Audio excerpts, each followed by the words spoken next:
So start कर रहे हैं न्यू चैप्टर। इसके बाद कोई डाउट है लास्ट चैप्टर में से?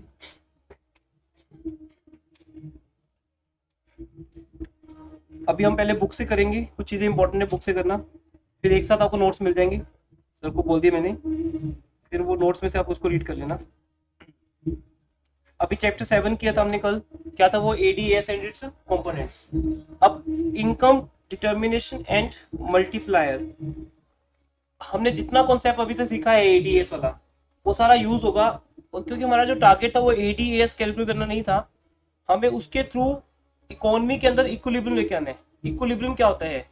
प्लस वन में पढ़ा है ना आपने माइक्रो में, क्या है वो, क्या मीनिंग होता है? जहाँ डिमांड सप्लाई इक्वल हो जाते हैं, और बस इतने मीनिंग। क्या थोड़ा लाउड बोलो। इक्विलिब्रियम का मीनिंग क्या है वो ये नहीं है। इक्विलिब्रियम का मीनिंग है state of rest where all, जो फ्लक्चुएशंस होती है ना, where all the things comes into an end, मतलब जहां एक वो जाके स्टेबल होती हैं। नहीं तो हमेशा अप डाउन रहता है। जैसे प्राइस मान लो 30 रुपीज है, उस पर डिमांड ज्यादा है सप्लाई कम है, फिर जैसी प्राइस बढ़ती है सप्लाई ज्यादा होती है डिमांड कम हो जाती है। एक ऐसे प्राइस बनाते हैं हम जहां पे डिमांड सप्लाई आपस में इक्वल होते हैं। ऐसे ही वो तो था बहुत छोटा सा कॉन्सेप्ट, क्योंकि हमें एक प्रोड्यूसर और एक कंज्यूमर के बीच की बात करनी थी प्लस वन में, प्रोड्यूसर इक्विलिब्रियम या कंज्यूमर इक्विलिब्रियम। अभी क्या है यहाँ पर? यहाँ हम ऑल ओवर इकोनॉमी के अंदर क्या बनाने वाले हैं? इक्विलिब्रियम। फर्स्ट पैराग्राफ रीड करो।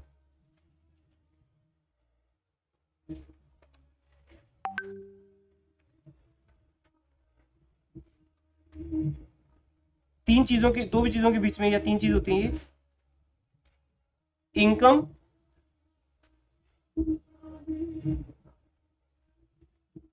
Output and employment.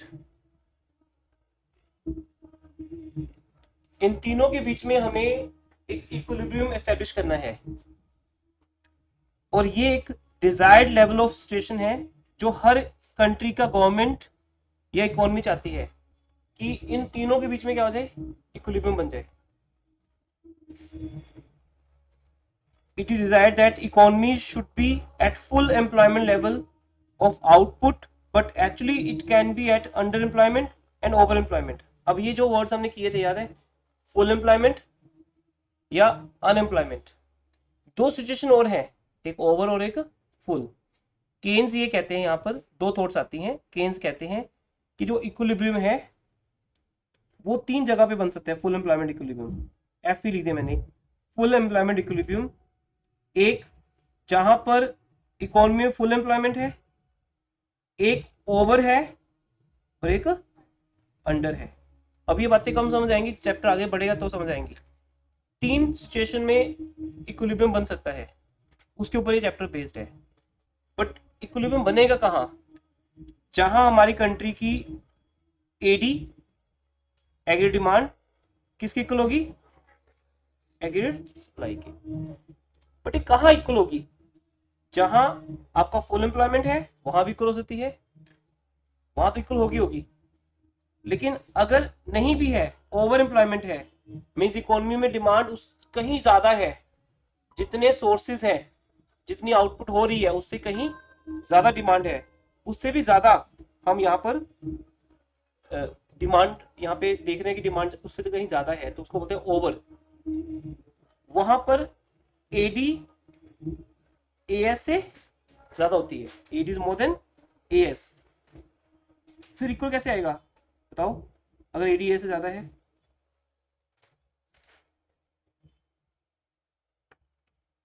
अगर एडी ए से ज्यादा है तो इक्वल कैसे आएगा? हमें एडी को क्या करना पड़ेगा? कम करना पड़ेगा। ये पॉसिबल ही नहीं है। आप क्या कंज्यूमर की इकोनॉमी की डिमांड को कंट्रोल कर सकते हो? आप प्राइस इंक्रीज कर सकते हो, यस। आप कुछ ऐसा मैकेनिज्म करोगे, प्राइस तो नहीं होगा वो, क्योंकि यहाँ पे होल इकोनॉमी की बात हो रही है, कि हम अपनी सप्लाई कम कर लेंगे या सप्लाई बढ़ा लेंगे। इस तरह से आपस में क्या बनेगा इनका? इक्विलिब्रियम। तो ये तो जस्ट ऐसी इंट्रो है, इसको छोड़ देते हैं, हम आगे बढ़ते हैं। सबसे पहले अकॉर्डिंग टू केन्जियन थ्योरी, क्योंकि John Keynes is the father of macroeconomics ये कहा जाता है, उनकी थ्योरी को फॉलो किया जाता है हर जगह पर। इक्विलिब्रियम कहां पर डिटरमिन होता है, जहां एडी और ए आर आपस में इक्वल होते हैं। ये तो बात हमने होगी। एडी का मीनिंग क्या है, सी प्लस आई, और ए एस का मीनिंग सी प्लस एस। अब जहां ये दोनों इक्वल हैं, एडी ए एस के इक्वल है, जैसा कल भी बताया था मैंने आपको, वहां पक्की बात है सी प्लस आई किस इक्वल होगा, सी प्लस एस के इक्वल होगा। अब सी कॉमन फैक्टर है दोनों के बीच में, कंजम्पशन तो मेन है, कॉमन है। कंजम्पशन को निकालने के बाद ही जो बचता है वो क्या है, सेविंग, और सेविंग ही आगे आगे क्या होती है, इन्वेस्ट होती है। इसलिए अगर ये हम कैंसिल कर दें तो इक्विलिब्रियम वहां बनेगा जहां पर सेविंग इन्वेस्टमेंट के इक्वल होगी। इसलिए अगर इकोनॉमी इक्विलिब्रियम में है, अब यहाँ पे हम ऐसे बोलेंगे कि अगर इकोनॉमी इक्विलिब्रियम में है, ऑलरेडी एडी एएस के इक्वल है ऑलरेडी, तो इसमें हम मानेंगे कि वहां एस और आई भी आपस में क्या है, इक्वल है। ये चैप्टर टोटली अजम्पशन बेस्ड है, अजम्पशन चलेंगे यहाँ पर, बहुत ज्यादा लॉजिक से नहीं मिलेंगे हमें। और equilibrium level of income employment का मीनिंग क्या है, जहां पर ना तो इकोनॉमी में सरप्लस है, सरप्लस किसका, कि आउटपुट ज्यादा है और डिमांड कम है, ना ही इकोनॉमी के अंदर डेफिशिएंसी है। डेफिशिएंसी कब होती है, कब होती है,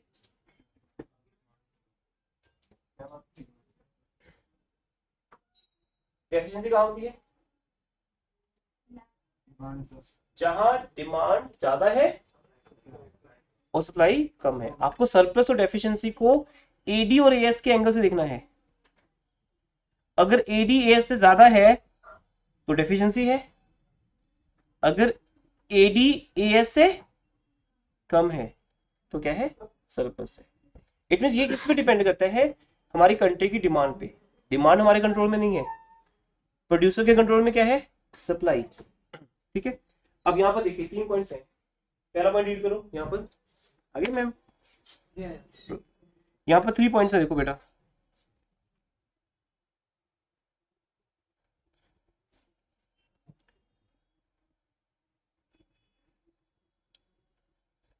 What is produced that is called AS and what is demanded that is called AD।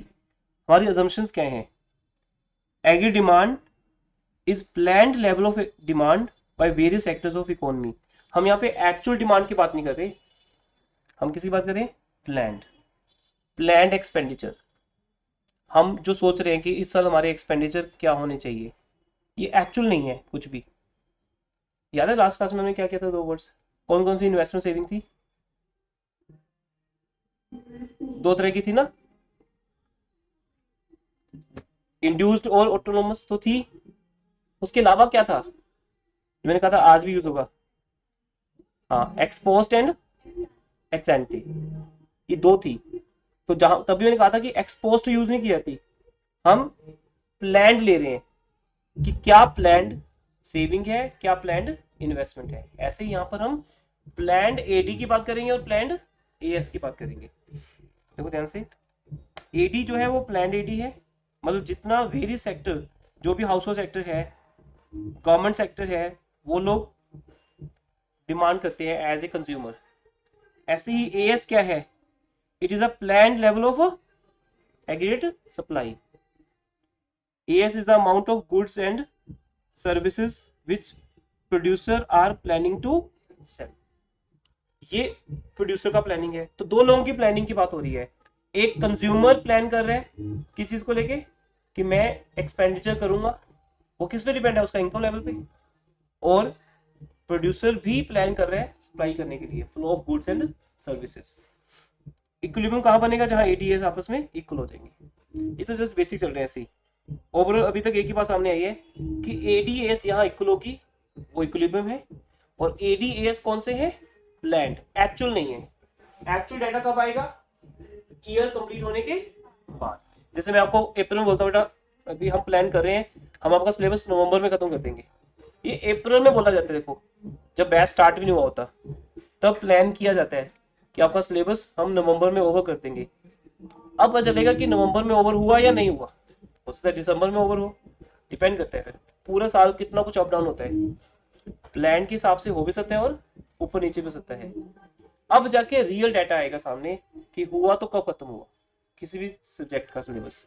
Plan और एक्चुअल में एक डिफरेंस होता है। तो प्लान ईयर के स्टार्टिंग में प्लानिंग होती है और एक्चुअल डाटा कब आता है, ईयर के एंड पे।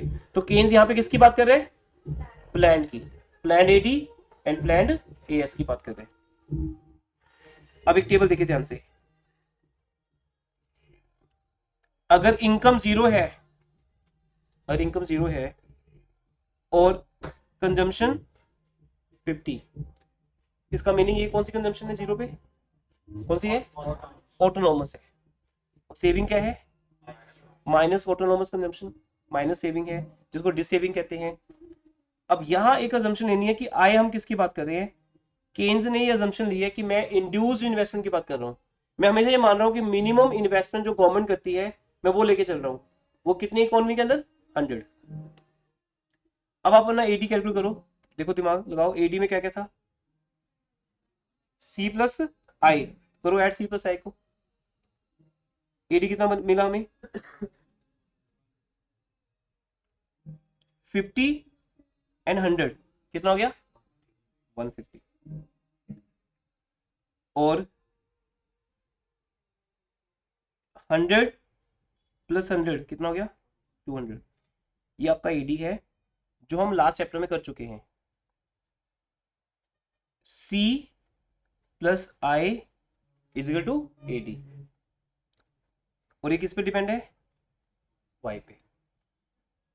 अब एस की बात करते हैं, जहां इनकम जीरो है वहां आपकी कंजम्पशन 50 थी, तो सेविंग कितनी थी -50, फिर 100 में से 100 माइनस करके जीरो आ गया। ये तो पता है ना आपको एस कैसे आता है, y minus C equal to S, 200 minus 150 equal to 50, 300 minus 200 100। तो ये जो कॉलम है इसको, और अगर मैं इसको ऐड करता हूं, थोड़ा वेट करना, अभी एक पूरा कॉन्सेप्ट जो सामने आएगा तब जाके समझ आएगा क्या कर रहे हैं हम। सी और एस को ऐड कर दो, क्या बनता है बताओ, एस बनता है। इट मीन जितने वर्ड्स हमने लास्ट चैप्टर में यूज किए हैं, समझे हैं, वो हमने सी देखा था, एस देखा था, और आई लास्ट चैप्टर में था। तो इन तीन कंटेंट से या तो एडी बनता है या एस बनता है। C plus S is flow of goods and services, that is value of S, जो लास्ट क्लास में लेक्चर आया था आपके सामने। और C plus I that is called consumption expenditure and investment, that is called AD. It means अगर इन सबको हम ना देखें अब, तो इक्विलिब्रियम बनाने के लिए हमें सिर्फ क्या चाहिए, तीन कॉलम, एक line of reference, line of reference क्या है, वाई, लेवल ऑफ इनकम। अगर लेवल इनकम जीरो है तब भी हमारी एडी कितनी है 150, बट आपको पता है वाई और एएस सेम होता है, क्योंकि लेवल ऑफ इनकम किससे बनता है, flow of goods and services से। इसलिए वाई का जो कॉलम है वही एएस का कॉलम रहेगा। अगर इनकम जीरो, सप्लाई भी जीरो, आउटपुट जीरो। अगर इनकम 100 की, आउटपुट भी 100 की। तो बेसिकली हम दो चीजों में कंपैरिजन करने वाले हैं। इनकम तो एक लाइन ऑफ रेफरेंस है, कौन से लेवल पे एडीएस के बराबर है बताओ, 300, ये वाला लेवल, जहां पर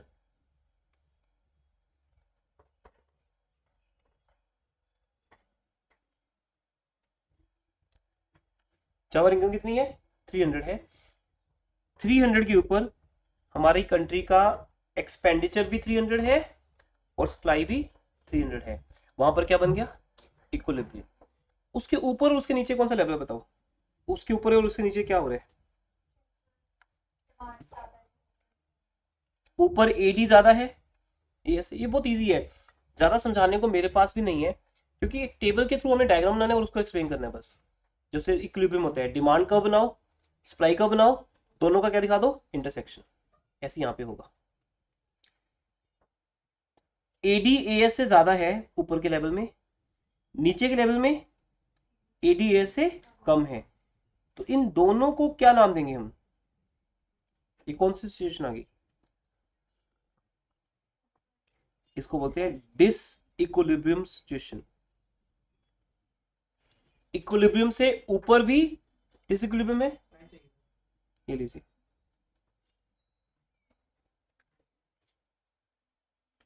उसके ऊपर भी डिस इक्विलिब्रियम है, उसके नीचे भी डिस इक्विलिब्रियम है। तो इसलिए हम जब भी एक लेवल सेट करेंगे, वहां पर हमें इक्विलिब्रियम लेवल को अचीव करना है और उसके ऊपर क्या दिखाना है, डिस इक्विलिब्रियम। या तो एडीएस से ज्यादा है या एडीएस से कम है। आप देखो ध्यान से, इसको रीड करो एक बार।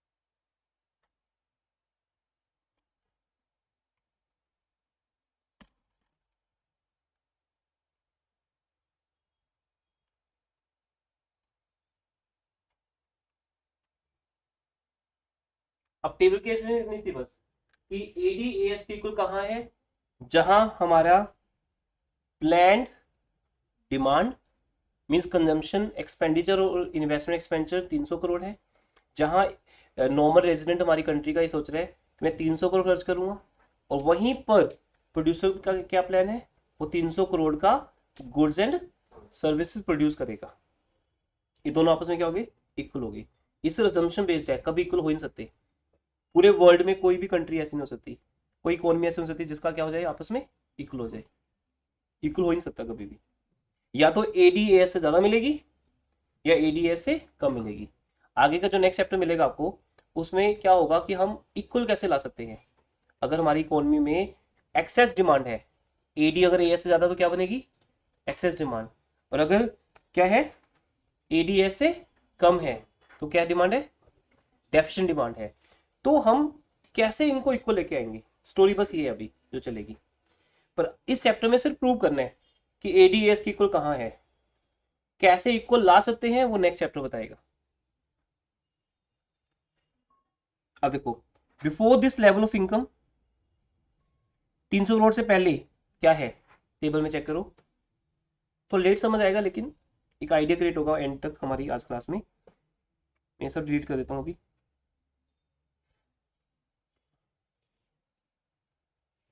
सेम ऐसी टेबल आपको नोट्स में मिलेगा। इस 300 से पहले, इस अगर इसके से देखिए, यहाँ तो सब इक्वल है, जितना कंट्री में लेवल ऑफ सप्लाई है उतना ही डिमांड है, उतनी हमारी इनकम है। इससे पहले जो इनकम लेवल 200 है, वहां पर क्या है, हमारी एडी एएस से ज्यादा है।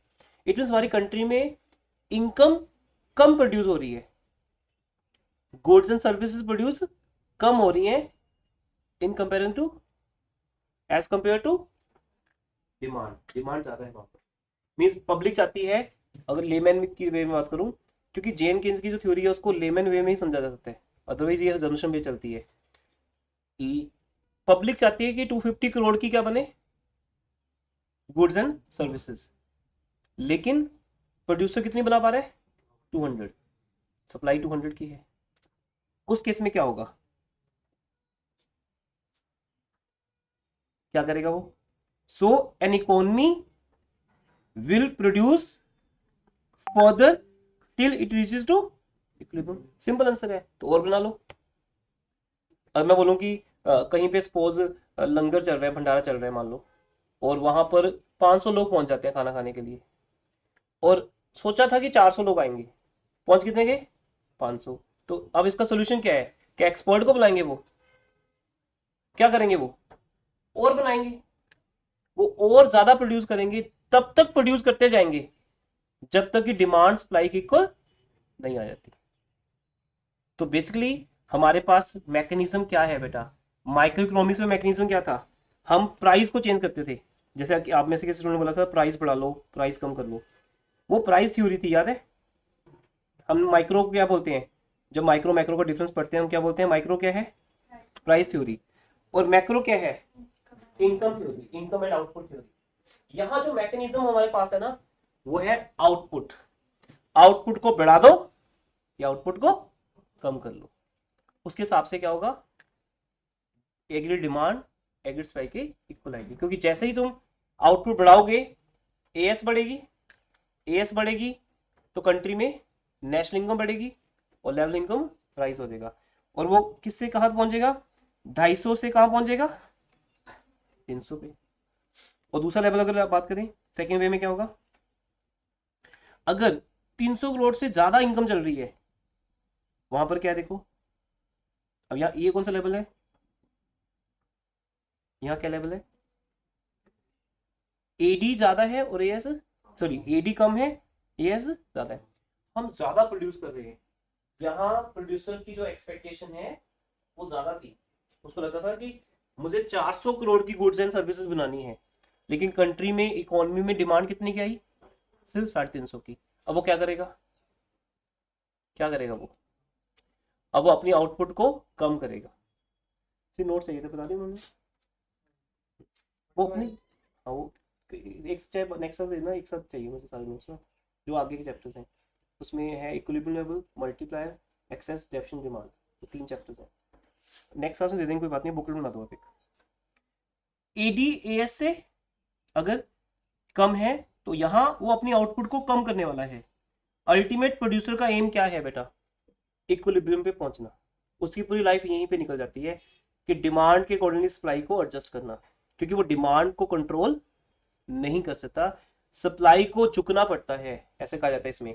अगर केन्स की लैंग्वेज को मैं ध्यान से पढ़ूं, वो कहता कि सप्लाई को डिमांड के हिसाब से अपने आप को क्या करना पड़ता है? एडजस्ट करना पड़ता है। जैसे आज अगर ट्यूशन की डिमांड हो रात को 10 बजे तक, तो मेरी सप्लाई बढ़ जाएगी। और लेकिन आज स्टूडेंट बोल दे सर आज तो नहीं आ सकते हम, लेट, टाइमिंग नहीं अवेलेबल, तो मेरी सप्लाई क्या होगी? कम होगी। मेरी सप्लाई किसके हिसाब से है? आपकी डिमांड के हिसाब से है।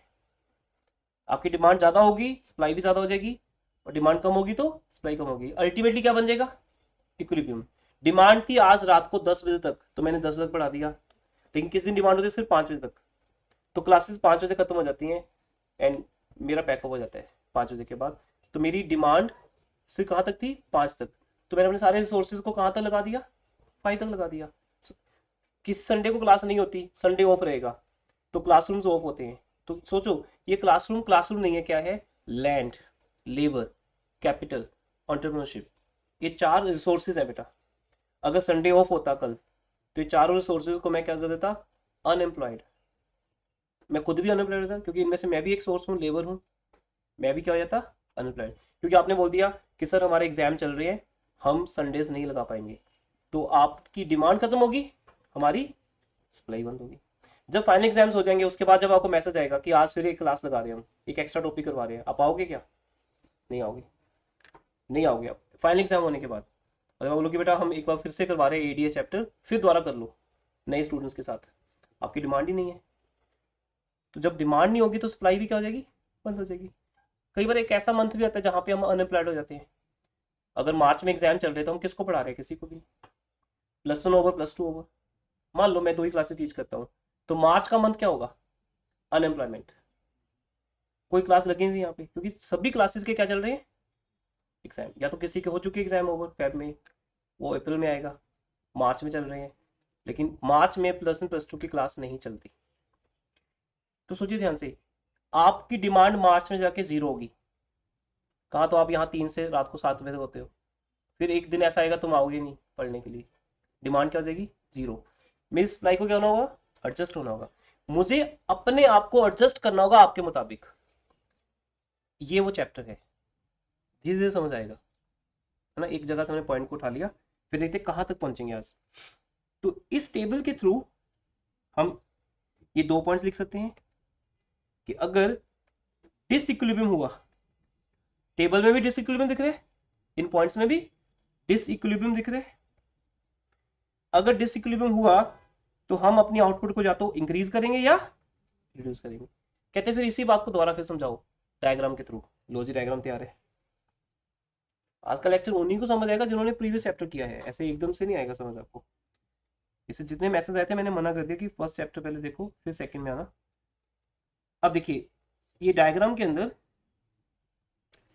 अब ये समझाने नहीं ना मुझे कि एडी क्या है, ऑलरेडी एडी एक्सप्लेन कर चुके हैं हम आपके लिए।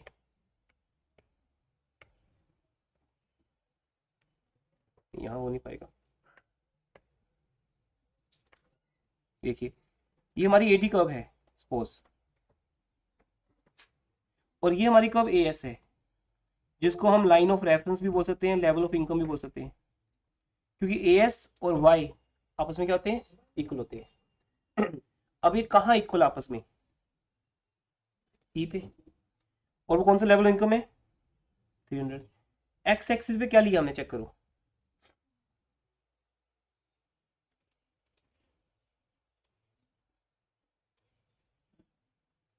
लेवल ऑफ इनकम लिए, और क्या लिए, और क्या लिंक है आपस में इनका, थोड़ा सा हिंट दिया था लास्ट क्लास में आपको, क्या लिंक है बेटा आपस में, इन 3 वर्ड्स का आपस में दिया, इनकम, आउटपुट एंड एम्प्लॉयमेंट। इन तीनों को हम ऐसे क्यों लिख रहे हैं ओब्लिक करके, क्या तीनों का मीनिंग सेम है, और आउटपुट कैसे आती है, यस। तो अगर आप, पहले ये टेबल होता था बुक्स में, अब निकाल दिया, पहले होता था कि पहले हम एम्प्लॉयमेंट कर दिखाते हैं, मान लो 1000 वर्कर्स या 1000 मशीन्स को मैंने एम्प्लॉय किया, उससे क्या बनेगी, एम्प्लॉयमेंट से क्या आती है, आउटपुट। और जितनी कंट्री की आउटपुट है उसकी मार्केट वैल्यू को क्या बोलते हैं, इनकम। चाहे हम उसको फिर नेशनल इनकम में जाके बोलते हैं कि ग्रोस की जगह पे किस पे ले लो, नेट पे, डेप्रिसिएशन माइनस कर दो, एनआईटी माइनस कर दो, उसको किस पे ले लो, फैक्टर कॉस्ट पे, उसमें एनएफआई फ्रॉम अब्रोड ऐड करके किस पे ले लो, नेशनल पे, वो अलग बात है। लेकिन ब्रॉडली हम क्या बोलते हैं, कंट्री में जितनी गुड्स एंड सर्विसेज प्रोड्यूस होंगी उतनी हमारी कंट्री की क्या है, इनकम है। और इसको अगर, और जो मैक्रो है ना बेटा, मैक्रो माइक्रो से बनती है। नेशनल इनकम का मीनिंग क्या है, नेशनल इनकम का मीनिंग क्या है, हम सब की इनकम क्या है उसमें इन्वॉल्व है। आज मैं सिर्फ 6 घंटे पढ़ा रहा हूं, तो 6 आवर्स की मेरी एम्प्लॉयमेंट है, इससे 6 आवर्स का सिलेबस प्रोड्यूस होता है, ये मेरी क्या होगी, आउटपुट। इस 6 आवर्स के सिलेबस का एक मार्केट प्राइस है जिसको क्या बोलते हैं, फीस, वो मेरी इनकम होगी। फिर वो फीस 4 लोगों को मिलती है, लैंड को एज ए रेंट, मैं अगर टीचर हूं तो आपकी फीस का एक पोर्शन मेरे पास भी आता है, वो है as a remuneration, as a wages and salary, क्योंकि मैं टीचर हूं। फिर एक पोर्शन इंटरेस्ट का जाता होगा, एक पोर्शन किसका जाता है, मैनेजमेंट का। तो ये 4 पोर्शन क्रिएट होते हैं, ये सब आपको नेशनल इनकम से पता है, बट इसका एक रेफरेंस आता है यहाँ पर, जितनी एम्प्लॉयमेंट उतनी ही आउटपुट उतनी ही इनकम, ये हमारा बेस है, एक्स एक्सिस है। इन सब के ऊपर क्या डिपेंड है, एडी एंड एएस। ये हम स्टार्टिंग से पढ़ते आ रहे हैं, ज्यादा नहीं हुआ, 4 लेक्चर तो हुए अभी। इन लास्ट 4 लेक्चर्स में जब हमने चैप्टर 1 किया था तो आपको बताया था कि बेटा जितना लेवल इनकम ज्यादा होगा उतना ही एडी भी ज्यादा होगी, उतनी कंजम्पशन भी ज्यादा होगी, बट आई ज्यादा नहीं होगी। क्योंकि केन्स ने क्या किया, अब उसने मान लिया तो हमें वही पढ़ना है, यहाँ हम नहीं कर रहे। मैं होता शायद इंड्यूस्ड इन्वेस्टमेंट ले लेता, और उन्होंने किसको लिया, ऑटोनोमस को। जब इनकम लेवल बढ़ेगा तो इन्वेस्टमेंट 100 ही रहेगी, फिर क्या बढ़ रहा है, कंजम्पशन। ये चीज मैंने आपको टेबल में दिखाई थी, यहाँ देखिए अभी भी आप देख रहे हो, हमारी जो इन्वेस्टमेंट है वो ऑटोनोमस है, गवर्नमेंट जो करती है, गवर्नमेंट सेक्टर। अगर इनकम बढ़ेगी तो इनकम के बढ़ने से क्या बढ़ रहा है, सिर्फ कंजम्पशन। अब चेक करो कितने से कंजम्पशन बढ़ रही है, 50 से, तो एडी भी कितने से बढ़ रही है, 50 से। तो एडी में अगर 2 कंटेंट्स हैं, सी एंड आई, चेंज सिर्फ किसके अंदर आ रहा है, सी में आ रहा है। जितना चेंज सी में आ रहा है उतना ही किस में आ रहा है, एडी में आ रहा है। तो ये देखो यहाँ पर अगर 50 से बढ़ रही है, यहाँ 50 से इंक्रीज हो रही है, हर बार 50 से इंक्रीज हो रही है, तो एडी भी हमारा 50 से इंक्रीज हो रहा है, क्योंकि उसके अंदर जो आई कंटेंट है वो तो क्या रहेगा, कांस्टेंट रहेगा। इसलिए जब भी तुम एडी कर्व बनाते हो, एक तुम बनाते हो कंजम्पशन कर्व, इन दोनों बातों को समझना अपने ध्यान से। ये देखिए, जब हम बनाते हैं कंजम्पशन कर्व, वो भी ऐसी दिखती है। जब आप बनाओगे एडी कर्व, वो कंजम्पशन कर्व से ऊपर बनेगी, क्योंकि उसके अंदर सी भी है और आई भी है। अगर ये मान लो यहाँ 50 है, तो ये 150 होगा, क्योंकि इसके अंदर 100 रुपए और ऐड हो गए, किसके, इन्वेस्टमेंट के, ऑटोनोमस इन्वेस्टमेंट के। तो सी अलग है और एडी उसका टोटल है, C plus I is to AD. और चाहे मैं टेबल, चाहे बुक्स में या नोट्स में आप देखोगे, टेबल में हमने सी भी दिखाया है, एस भी दिखाया है, बट हमें ये नहीं चाहिए।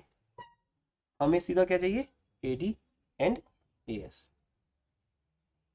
अब आगे बताता हूँ। ऐसा नहीं है, दो अप्रोचेस है, एक है एडी ए एस अप्रोच, एक है एस एंड आई अप्रोच। जब हम इक्विलिब्रियम शो करेंगे आपको आज के लेक्चर के एंड तक, जो आपको समझ आएगा, हम दो अप्रोचेस के थ्रू इक्विलिब्रियम एस्टेब्लिश करेंगे। तो पहली अप्रोच जो स्टार्ट हुई आज, वो क्या हुई है, AD and A S. Table same रहेगा, तो उसके मुताबिक जो डायग्राम बन रहे हैं वो ये आपके सामने। ई इक्विलिब्रियम लेवल है, उससे पहले जो M1 है वहां पर एडी ए एस से ज्यादा है, मतलब डिमांड सप्लाई से ज्यादा है, क्योंकि उतनी गुड्स एंड सर्विसेज प्रोड्यूस नहीं हो पा रही, कंट्री में क्या है, डेफिशिएंसी है। लेकिन यहां पर क्या है, AS is more than AD, level of income ज्यादा है और गुड सर्विसेज ज्यादा प्रोड्यूस हो रही हैं, क्योंकि यहाँ प्रोड्यूसर को लगता है कि इस बार डिमांड निकलेगी। ऐसा सुना है आपने कभी भी, प्रोड्यूसर को लगता है कि डिमांड बनेगी इस बार, इसलिए उसने ज्यादा चीजें बना के छोड़ दी, और उस साल क्या हुआ, डिमांड आई नहीं इतनी, तो फिर मार्केट में क्या आ गया, सरप्लस, चीजों का क्या बन गया, सरप्लस। उससे क्या होगा, आगे से वो क्या करेगा, प्रोडक्शन कम करेगा। रिजल्ट्स निकलते हैं बस कि हमें अगले साल प्रोडक्शन ज्यादा करनी है या कम करनी है। अब इस डायग्राम को एक्सप्लेन करने हैं, आप रीड करो, कहीं डाउट है बताओ। एक्सप्लेनेशन इज टोटली सेम, जो हम बोल रहे हैं वही लिखना है। करिए रीड।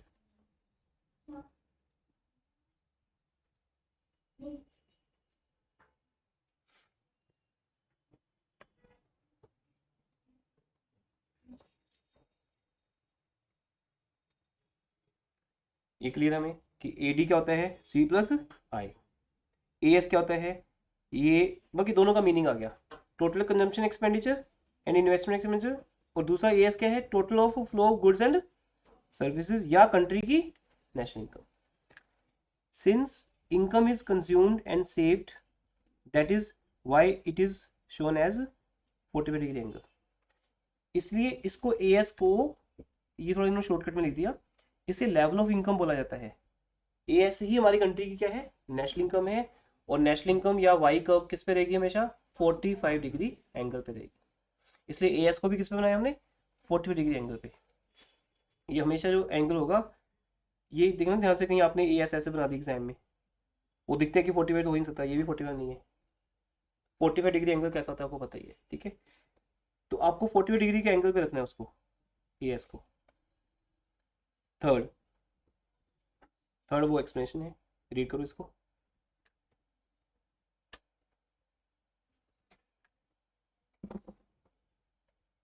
अब वही लिखा आगे, टेबल के अकॉर्डिंगली जहां कंट्री का लेवल ऑफ इनकम इकोनॉमी का 300 करोड़ पहुंचता है, उस 300 करोड़ पे एडी और एएस आपस में क्या होगी, इक्वल होगी। इसी को बोलते हैं इफेक्टिव डिमांड। अब अगर एग्जाम में क्वेश्चन 1 मार्क में आता है, व्हाट इज इफेक्टिव डिमांड, वो डिमांड जो इक्विलिब्रियम के अंदर है, जितनी रिक्वायर्ड है उतनी ही है। यही डायग्राम चलता रहेगा नेक्स्ट चैप्टर्स में भी। इस पूरी यूनिट में एक ही डायग्राम चलता है, ये एडी और एएस वाला, इसलिए इस पूरी यूनिट का नाम है एडीएस यूनिट। जब हम इक्विलिब्रियम से अगला चैप्टर करेंगे, बोलेंगे ओवर एम्प्लॉयमेंट इक्विलिब्रियम दिखाओ, तो वहां क्या होगा, एडीएस से क्या होगा, ज्यादा होगा, तो हम क्या बोलेंगे, जितनी एडी रिक्वायर्ड थी उतनी एडी नहीं है, उससे ज्यादा ज्यादा है या कम है, इसलिए इसको प्लान्ड एडी कहा गया। तो जहां प्लान्ड एडी प्लान्ड एएस के बराबर है वो हमारी इफेक्टिव डिमांड है। कोई भी इकोनॉमी चाहती है कि उतनी ही डिमांड हो जितनी हम गुड्स बना सके। In other words, level AD required to achieve full employment equilibrium is called effective demand. अब इफेक्टिव डिमांड जहां होगी वही इक्विलिब्रियम है। It means full employment equilibrium ही हम चाहते हैं, और वो कब बनेगा, जहां एडी एएस के इक्वल है, अपने आप इक्वल है। जहां मैं खींच के इक्वल करूंगा वो ओवर या अंडर होगा। जैसे मेरी कैपेसिटी है 8 आवर्स टीच करने की, तो आपकी भी डिमांड भी कितनी हो चाहिए, 8 आवर्स। पर एक्चुअल लाइफ में अलग होता है, या तो डिमांड 8 घंटे से ज्यादा होती है या 8 घंटे से कम होती है, तो हमें इक्विलिब्रियम बनाना पड़ता है अकॉर्डिंग टू स्टूडेंट्स। तो जितना मैं चाहता हूं अगर उतनी ही है तो वो कौन सी डिमांड है, इफेक्टिव डिमांड, राइट। फिर हमने ई पे उसको कैलकुलेट कर दिया, तो ई पे जो एम्प्लॉयमेंट लेवल है वो कौन सा है, कौन सा एम्प्लॉयमेंट लेवल है, फुल एम्प्लॉयमेंट। और कल हमने फुल एम्प्लॉयमेंट लेवल का क्या मीनिंग देखा था, those who are able and willing to do work at existing wage rate, they all are getting jobs, they all are getting work. हमारी economy के अंदर वो सब लोग जो जिसको करना आता है वर्क, या वो विलिंग है, लेकिन किसके ऊपर, एग्जिस्टिंग। इसलिए कल का एग्जाम्पल याद होगा, कार वॉश करना मुझे आता है पर मैं विलिंग नहीं हूं, क्योंकि कार वॉश के मिलते हैं 500 पर मंथ, मुझे ही नहीं चाहिए, मैं उससे सरवाइव नहीं कर पाऊंगा, इसलिए मैं वो काम नहीं कर रहा। अगर आप 5 लाख दोगे तो मैं करने को तैयार हूँ। इतना एग्जिस्टिंग वेज रेट है नहीं कि कार वॉश करने वाले को हम 5 लाख दे दें। अगर ऐसी कोई जॉब हो तो लाइन लग जाएगी आपके घर के आगे, किसको जॉब मिलेगी ये वाली, ये पॉइंट है। तो वही फुल एम्प्लॉयमेंट यहाँ पे बन गया, क्योंकि जितनी घंटे में डिमांड है उतनी ही सप्लाई है, ना एक्सेस है ना डेफिसिट है, ये पॉइंट था। क्लियर। ये एक अप्रोच होगी जिसको हम बोलते हैं कौन सा approach, AD and AS approach. ये टेक्निकल यूनिट है तो हमें एक एक वर्ड पढ़ना है इसके अंदर बुक का, हर चैप्टर में हमने ऐसे किया है, नोट्स के साथ साथ बुक को भी कंटिन्यू किया है। अब आते हैं ये जो सबसे इंपॉर्टेंट है एग्जामिनेशन पॉइंट ऑफ व्यू से, क्वेश्चन क्या आता है, वो मैकेनिज्म क्या है जिससे हम डिसइक्विलिब्रियम को खत्म करेंगे। अगर इकोनॉमी में डिसइक्विलिब्रियम होता है तो उस डिसइक्विलिब्रियम को हम कैसे खत्म करेंगे। तो पहला पॉइंट, अगर एडीएस से ज्यादा है तो उसका मीनिंग क्या है, ये आपको अलग से एग्जाम में अगर आता है तो ही क्वेश्चन बनेगा कि उस केस में क्या होगा अगर एडीएस से ज्यादा है। रीड करो इसको, मीनिंग क्या है पहले उसका, अगर बुक्स नहीं है तो आपके सामने ही है स्क्रीन पे।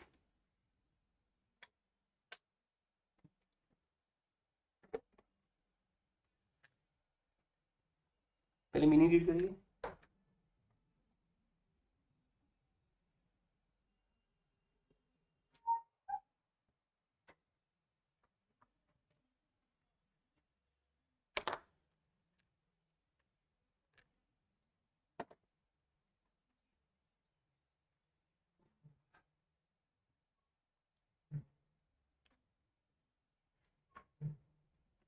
ये तो क्लियर है, एडीएस से ज्यादा है तभी हम क्या बोल रहे हैं, एक्सेस डिमांड।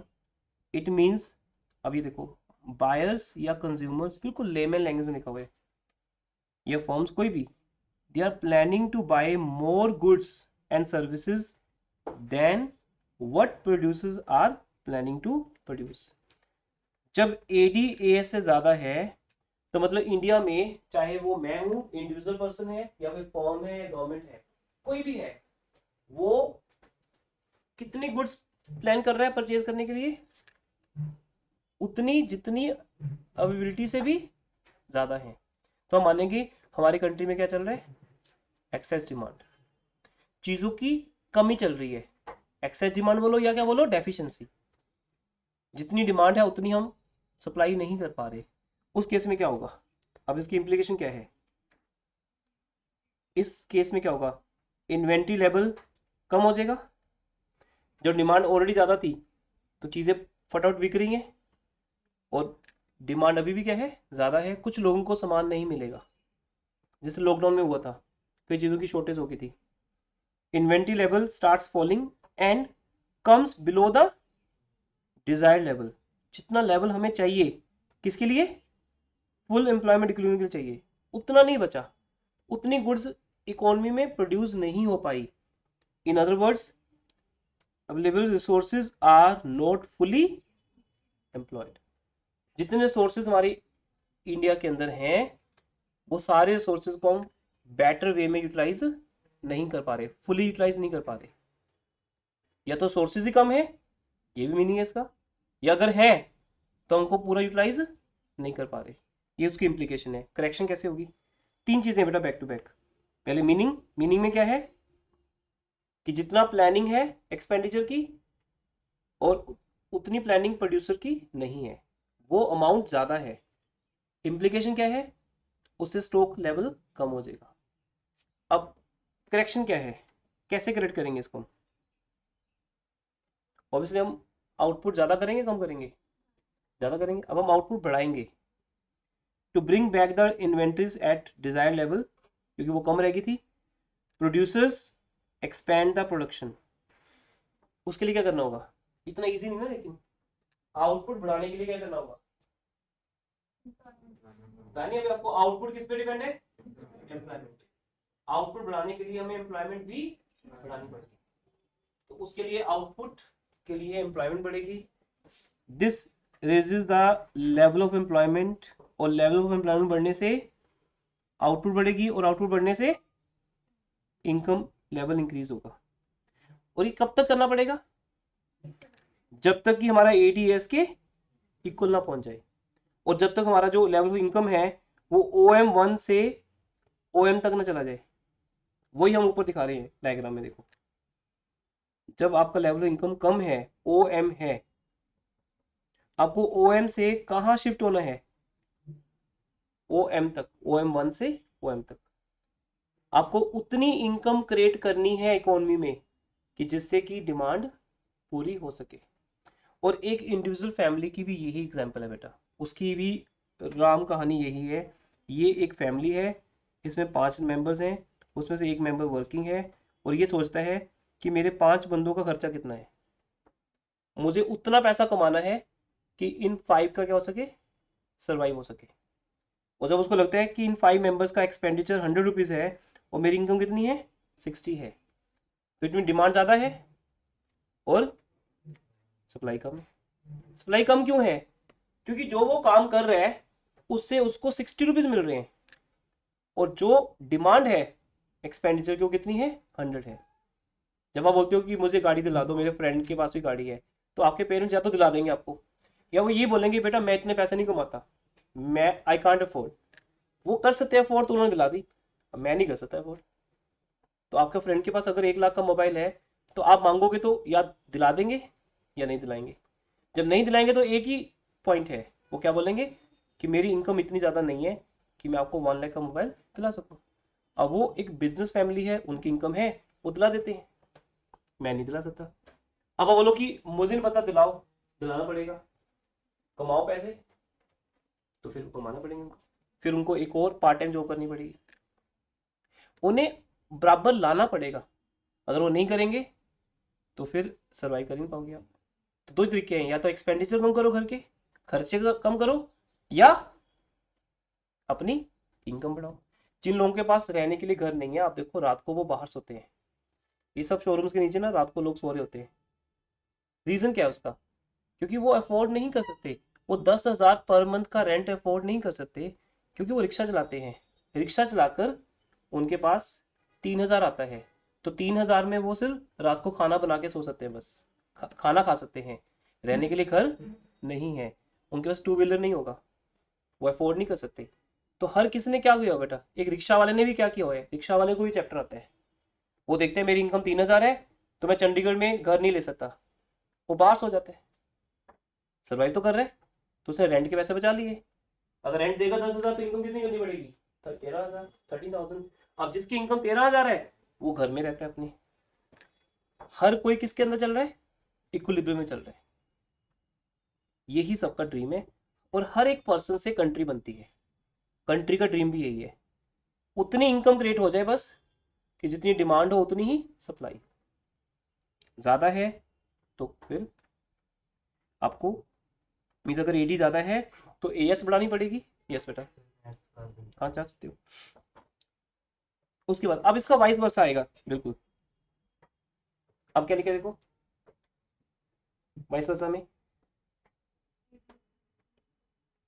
अगर एडी एएस से कम है तो क्या होगा, रीड करो ये सेम पॉइंट पहले, मीनिंग, इम्प्लीकेशन और एडजस्टमेंट।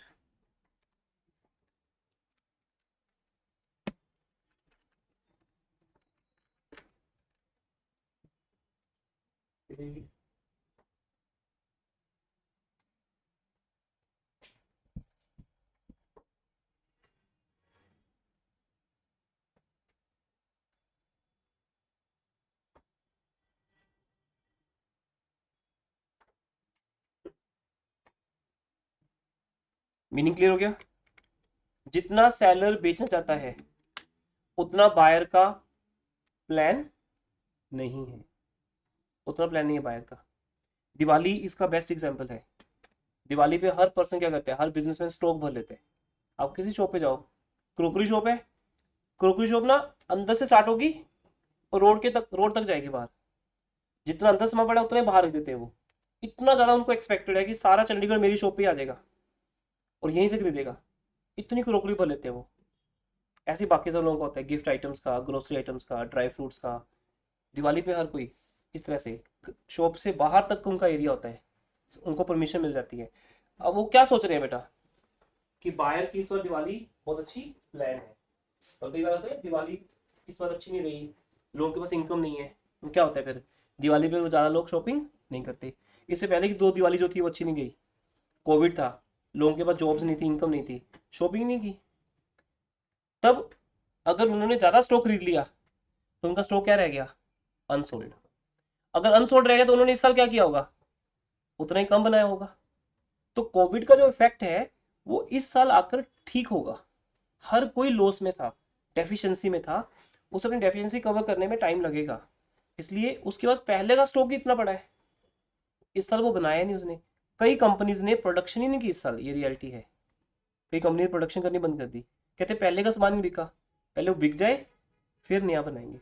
ये उसका एग्जाम्पल है, एक एक वर्ड समझ आएगा आपको। Buyer are planning to buy, वो कम है, लेस देन है, किससे, but sellers are planning to sell, ये है मीनिंग। दूसरा इम्प्लीकेशन क्या है इसकी, this will lead to accumulation of inventories का भंडार लग जाएगा, जैसे हम बोलते हैं स्टॉक ही स्टॉक लग जाएगा, शॉप में सामान ही सामान पड़ा होगा, बिकता ही नहीं, क्योंकि उनकी एक्सपेक्टेशन ज्यादा ही थी कुछ कि इस बार ज्यादा स्टॉक सेल होगा, लेकिन उतना सेल नहीं हुआ। इससे क्या होगा, उनके पास अनसोल्ड स्टॉक ज्यादा बचेगा। बहुत सिंपल करके लिखा हुआ है, जस्ट लाइक नोट्स, इसलिए मैं आपको ये प्रेफर कर रहा हूँ यहाँ से पढ़ना। जो दूसरी बुक है आपकी उसमें देखोगे वहां पे लैंग्वेज ऐसे होगी आपको समझ नहीं आएगा। थर्ड, करेक्शन कैसे करेंगे, ये बहुत ईजी है। अब क्या होगा, जिसके पास पहले से स्टॉक पड़ा है, क्या वो एक और फैक्ट्री लगाने वाला है इस बार, वो क्या करेगा, फैक्ट्री के अंदर 10 मशीन है ना, इस बार 5 मशीन चलाएगा, 5 बंद कर देगा, बोलेगा स्टॉक पिछले साल का इतना बचा हुआ है, इस साल नया नहीं, नया नहीं बनाना। तो इसलिए to avoid further accumulation of inventories, producers will reduce production। और प्रोडक्शन रिड्यूस करना वाइस वर्सा रीजन हो गया। ऊपर क्या हुआ था, क्या बोला गया था, दे विल क्या करेंगे, प्रोडक्शन इंक्रीज करेंगे, they will expand the production, और उसके लिए उनको क्या करना पड़ा, एम्प्लॉयमेंट बढ़ानी पड़ी। अब यहां पर क्या होगा, यहाँ वो this will reduce the, sorry it will raise the level of employment, क्योंकि अब वो क्या करेंगे, सॉरी रिड्यूस बोलना था, this will reduce the level of employment, वो अपने रिसोर्सेज को कम कर देंगे, इसको बोलते हैं under employment. Level of output कम होगा और एज ए रिजल्ट इनकम भी कम हो जाएगी। इससे हमारी कंट्री में क्या क्रिएट हो जाएगी, अंडर एम्प्लॉयमेंट या अनएम्प्लॉयमेंट। क्यों क्रिएट हुई, क्योंकि डिमांड ही नहीं है। तो जब सुनते हो ना कि हमारी इकोनॉमी रिसेशन में चल रही है, डिप्रेशन में चल रही है, डिमांड नहीं रही, डिमांड नहीं रही तो फैक्ट्रीज क्या होगी, बंद होगी। ये इसी का एग्जांपल है। और जब वो हो गया तो हमारी कंट्री की नेशनल इनकम भी क्या होगी, कम होगी। वाइस वर्सा इफेक्ट है इसका। तो इससे क्या होगा, आगे से वो प्रोडक्शन कम कर देगा। इक्विलिब्रियम तो बनेगा ही बनेगा, पर एक है ओवर एम्प्लॉयमेंट इक्विलिब्रियम। यहाँ पर जो इक्विलिब्रियम लिखा नहीं उन्होंने, पर नेक्स्ट चैप्टर से स्टार्ट हो जाएगा। ओवर एम्प्लॉयमेंट इक्विलिब्रियम बनाया जा रहा है यहाँ पर, और यहाँ पर कौन सा, अंडर एम्प्लॉयमेंट। अगर वो वर्ड्स आपको तब समझ नहीं आ रहे थे, अब आ जाएंगे। अब नहीं आ रहे तो कोई बात नहीं, ये पूरा यूनिट है एक, आपको यूनिट के एंड तक वेट करना पड़ेगा। जो बात आज समझनी है वो कल आ जाएगी। लिंक चल रहा है भाई, एक साथ हम 3-4 घंटे क्लास ले नहीं पा रहे, नहीं तो फिर एक ही दिन में खत्म हो जाता पूरा मैटर। अंडर एम्प्लॉयमेंट इक्विलिब्रियम मैं तो वो ज़्यादा बेटर मानता हूँ। पूरा वीक आप मुझे भी बिजी रखते हो, खुद भी बेटर एक दिन बैठो 4 घंटे क्लास खत्म, आगे उसकी रिवीजन करो, टेस्ट दो। ये तो टेस्ट के टाइम बचता हमारे पास, डेज में बचते। मंडे वेटन तुम बिजी रहते हो बाकी सब्जेक्ट्स में। लॉन्ग क्लासेस ज़्यादा बेटर रहती हैं, टाइम बहुत सेव होता है उसमें। ये तो ऊपर था, ठीक है। अब वो कहते हैं कौन सी अप्रोच शुरू होगी, एस एन आई अप्रोच। अब क्या होगा, क्या नहीं स्टार्ट करूँ, टाइम है अभी तो। अभी एक हमारा कॉन्सेप्ट खत्म हुआ है, A D and A S approach. अब उसके बाद दूसरी अप्रोच कौन सी है, S N I approach. S N I approach में सेम है सब कुछ, समझाना कुछ नहीं मैंने। वो कहते हैं सेम इक्विलिब्रियम है, लेकिन अब हम ए डी ए एस की बात ना करते हुए उसके दो कंटेंट्स की बात करेंगे, एस एन आई। फिर उसी टेबल में चलते हैं, जैसे यहाँ भी दिया हुआ है वो टेबल। देखो एस और आई कहाँ इक्वल है, एस और आई कहाँ इक्वल है, वहीं जहां पर कौन इक्वल है, एडी और एस इक्वल है। जहां पर हमारी इकोनॉमी में इफेक्टिव डिमांड है, फुल एम्प्लॉयमेंट इक्विलिब्रियम है, उसके अलावा तो बनेगा, बस बनाया जाएगा जबरदस्ती। यहाँ फुल एम्प्लॉयमेंट इक्विलिब्रियम है जब आपकी लेवल इनकम 300 होगा, वहीं आपका एस और आई। अब ये टेबल तो बनाया गया ना उस तरीके से कि 300 के ऊपर ही आकर क्या हो जाए, एस और आई सेम हो जाए। ये अजम्पशन बेस्ड है, इसलिए आपको एग्जाम में या तो यही टेबल बनाना है, या अगर आपको अपना बनाना है तो अभी बनाओ, कुछ भी लिखो, अब बना के एक टेबल सेट कर लो। एग्जाम में जाके नहीं होगा कि वहां पे हम ट्राई कर रहे हैं कि इक्वल आ जाए। वहां पे 300 रुपए के ऊपर ADAS भी इक्वल आना चाहिए, एस और आई भी। फिर बहुत ईजी है। इसका डायग्राम देखोगे, ये डायग्राम हमें ऑलरेडी आता है। अब इसी के नीचे एक और डायग्राम बनेगा जहां इनकम 300 है। ये देखो, ये यहां से नीचे गया, वहीं पर अब आपको किसका बनाना है, एस एन आई का। अब अगर हमें अपनी नॉलेज से देखें, एस कर्व कैसे होती थी, ये ऐसे होती थी, ये समझाया हुआ है आपको। इससे जो हार्डवर्क था वो लास्ट चैप्टर में था, अब तो उसके रिजल्ट यूज करने हमने। एस कर्व हमें पता है, सेविंग कर्व कहाँ से स्टार्ट होती है, it starts from negative range, वो बन गई। आई दो होती हैं, एक इंड्यूस्ड और एक ऑटोनोमस। केन्स ने ऑटोनोमस लिया है, इसलिए वो यही रहेगी।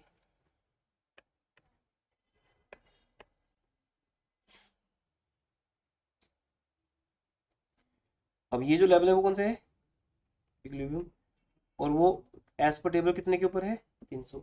इट मीन जब इकोनॉमी में 300 करोड़ की इनकम जनरेट हो रही है, तो उसमें से 50 करोड़, या सॉरी 100 है, 100 करोड़ सेव हो रहे हैं, 100 करोड़ ही इन्वेस्ट हो रही है।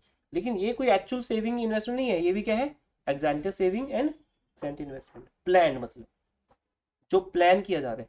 तो ऐसा माना जा रहा है कि अगर हमारी, और ये सब असम्पशंस है कि हम ऐसा मान लेते हैं कि हमारी इकोनॉमी की नेशनल इनकम 300 करोड़ है, 300 करोड़ में से 100 करोड़ हम क्या कर रहे हैं, सेव कर रहे हैं, और उतनी हमारी कंट्री में क्या है, इन्वेस्टमेंट है 100 करोड़ की, और 200 करोड़ हम क्या कर रहे हैं, कंज्यूम कर रहे हैं। हमारा AD AS के इक्वल है, वहां पर एस किसकी इक्वल है, आई की इक्वल है। ये डायग्राम है छोटा सा, वही सेम है, सब कुछ सेम है, 100 200 सेम है, M1 M2 हर चीज सेम है। ये एक्स एक्सिस पे क्या ले रहे हैं, बस ये चेंज हो गया। पहले वाई एक्सिस पे क्या ले रहे थे, AD एंड AS, अब क्या ले रहे हैं, S and I, saving and investment.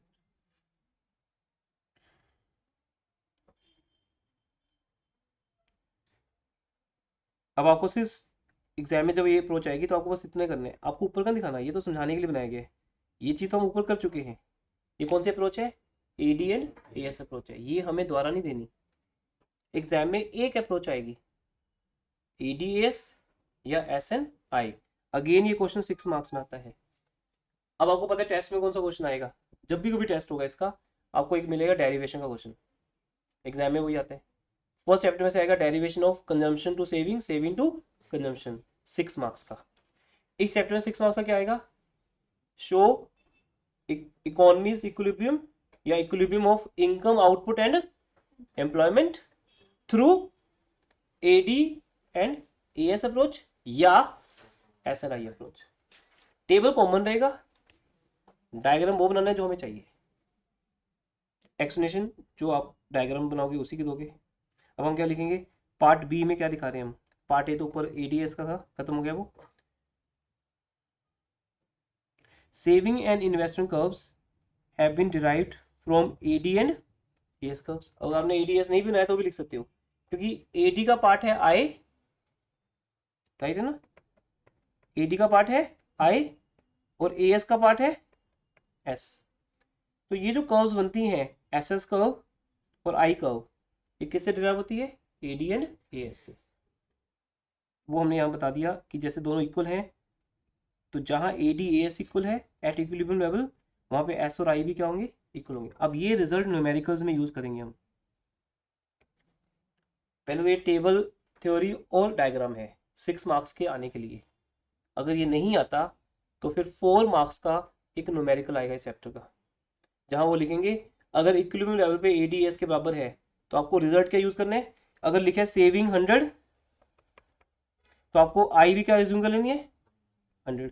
फिर बोलेंगे AD निकालो, C दिया होगा पर आई गिवन नहीं होगा, आई जगह पे क्या गिवन होगा, S।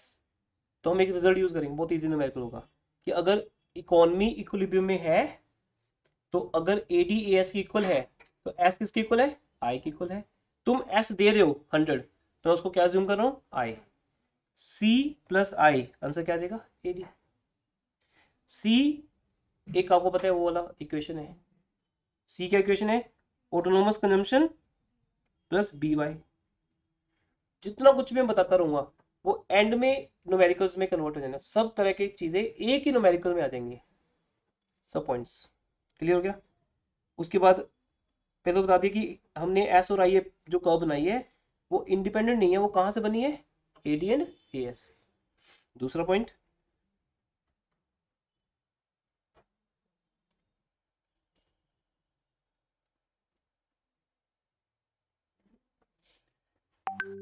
अब सेविंग कर्व स्लोप्स अपवर्ड, जिसका मीनिंग है सेविंग का लिंक किससे, इनकम से, पॉजिटिव है।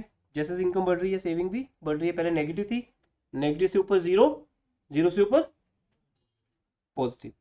इन्वेस्टमेंट कर्व इनकम से रिलेटेड नहीं है, क्योंकि वो कौन सी इन्वेस्टमेंट है, ऑटोनोमस।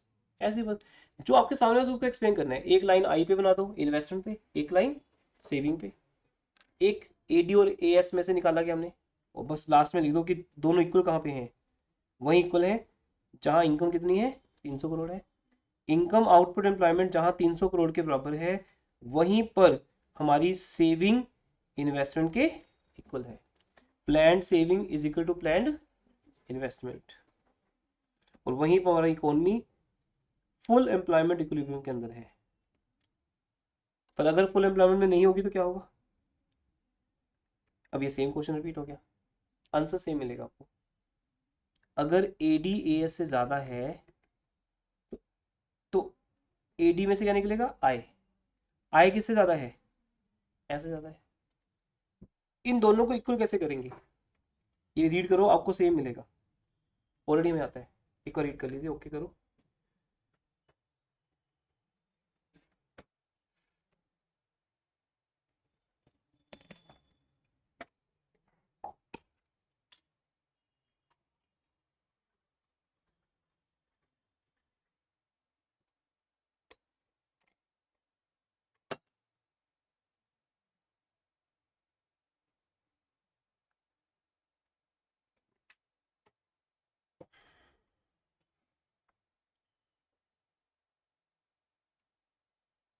ये सेम ही नहीं है, इसका इम्प्लीकेशन सेम है और आगे सेम है, मतलब आई एस से ज़्यादा हो या ए डी एस से ज़्यादा हो, मैकेनिज्म सेम रहेगा, क्योंकि आई ए डी का कंपोनेंट है और दोनों में सी कॉमन है, सी इज ए कॉमन फैक्टर, इसलिए ए डी या आई एक ही बात है। सी प्लस आई में से सी कैंसिल होगी और सी प्लस एस में से ये सी अगर कॉमन फैक्टर है, तो जब भी हम बात करें कि ए डी ए से ज़्यादा है तो वहाँ पे हम क्या बोल रहे हैं, इन्वेस्टमेंट सेविंग से ज़्यादा है। और अगर एस आई से ज़्यादा है, जबकि हम ऊपर क्या बोल रहे थे, ए एस ए डी से ज़्यादा है, तो एस आई से ज़्यादा है, इसका मीनिंग लेवल ऑफ इनकम पहले से ज़्यादा है। अगर लेवल इनकम ज़्यादा है तो सेविंग ज़्यादा हो रही है, इन्वेस्टमेंट कम हो रही है, ऑटोमेटिकली हम आउटपुट लेवल क्या करेंगे, कम करेंगे, पहले ज़्यादा हो रहा है, उतना रिक्वायर्ड ही नहीं है। तो अल्टीमेट आंसर क्या है, आउटपुट बढ़ेगी या कम होगी, ये पॉइंट है।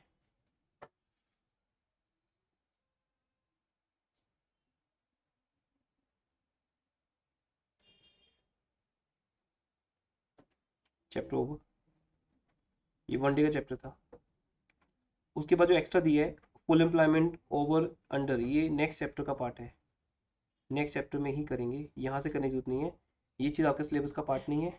2 schools of thought, classical theory, Keynesian theory, आपके सिलेबस में क्या है, केन्जियन थ्योरी। और केन्जियन ये कहते हैं, केन्स क्या कहते हैं कि हमारे पास जो इक्विलिब्रियम है वो 3 बनते हैं, जहाँ ए डी ए एस की इक्वल है वहाँ भी बनता है, जहाँ ए डी ए एस से ज़्यादा है और जहाँ ए डी ए एस से कम है, बेस ए डी को लिया जाता है और उसके हिसाब से एडजस्ट किसको होना है, ए एस को। बट ये कुछ भी आपके सिलेबस में नहीं है, ये आउट ऑफ सिलेबस है आपका, ये कुछ नहीं करना आपने। इसके बाद आपका हमारे नोट्स में अलग चैप्टर है, अलग टॉपिक है, ये अब आपका टॉपिक 3 स्टार्ट होगा। ये बेसिकली टॉपिक्स है, topic 1 ADAS and it's contents components, वो खत्म हो गया। टॉपिक 2 इक्विलिब्रियम लेवल, ये 2 टॉपिक्स में से 6 मार्क्स के 2 क्वेश्चन बनते हैं, आपको बता दिए, डेरिवेशन और एम्प्लॉयमेंट, 2 अप्रोचेस है, एडीएस या एस एंड आई। ये चैप्टर हम न्यूमेरिकल्स के लिए करेंगे सिर्फ, इस चैप्टर में से न्यूमेरिकल ही आता है मल्टीप्लायर के ऊपर, बट एक टॉपिक है, एक दिन का है। अब नेक्स्ट क्लास में ये वाला हो जाएगा मल्टीप्लायर, फिर एक क्लास में होगा एक्सेस डिमांड, डेफिशिएंट डिमांड क्या है, उसको हम करेक्ट कैसे करेंगे। फिर नेक्स्ट क्लास में होगा उसकी पॉलिसीज आएंगी, गवर्नमेंट की पॉलिसी होती है ना, फिजिकल पॉलिसी, वो सब आएगा। मतलब अबाउट देखें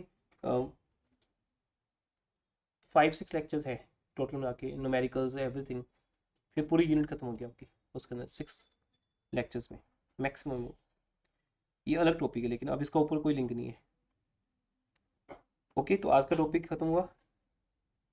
आपका होमवर्क क्या है, यही एडीएस के थ्रू पढ़ना, ऐसा नहीं 90% तो आपको अभी भी याद हो गया होगा, वही सेम टेबल है, वही सेम एक्सप्लेनेशन है, एक रीडिंग देनी है अपनी, बस that's all from my side. Class over करो यहाँ पे।